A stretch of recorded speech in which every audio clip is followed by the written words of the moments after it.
Nagpakulo ulit si madam ng mainit na tubig kasi magdidingding po siya. Nilagay ko na po yung luya at saka kamatis. Lagyan na rin po natin ng bagoong.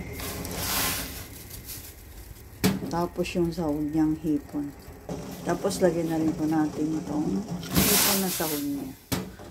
Tapos takpan po natin. Kumulo na po mga mananasar. Buksan po natin. Tapos ilagay na po natin yung gulay na kalabasa. Ayan, nilagay ko na po yung kalabasa. Tapos sunod ko na rin po yung ampalaya at saka talong. Halo-haloin lang po natin. Tapos takpan po ulit natin para maluto agad yung kalabasa. Takpan po ulit natin.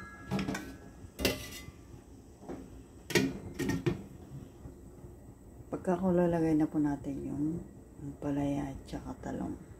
Ayan, kumulo na po. Buksan po natin. Tapos ilagay na rin po natin yung ibang gulay. Ito na po yung palaya at saka talong. Tapos halo-haloin lang po natin. Halo-haloin lang po natin para maluto po yung nasa ibabaw. Simpleng ulam lang po itong dinengdeng. Kami po mga Ilocana, mahilig po sa mga may bagoong kasi masarap po siya. Ayan, tapos takpan po ulit natin.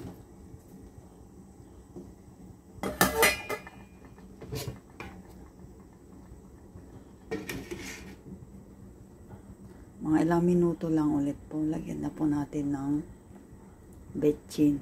Tapos sili para masarap po. Ayan, medyo kumulo na po. Buksan na po natin. Tapos lagyan na po natin ng sili. Kunting anghang para masarap. Tapos betchin. Betchin po para malasa. Tapos halo-halo lang po natin. Kasi yun nasa ibabaw para maluto. Sarap po ng dinengdeng ni madam. Ayan na po, buksan na po natin. Luto na po yung gulay. Sarap.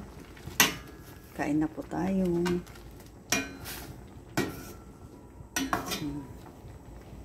Ayan na po yung dinengdeng ni Madam Ilocana.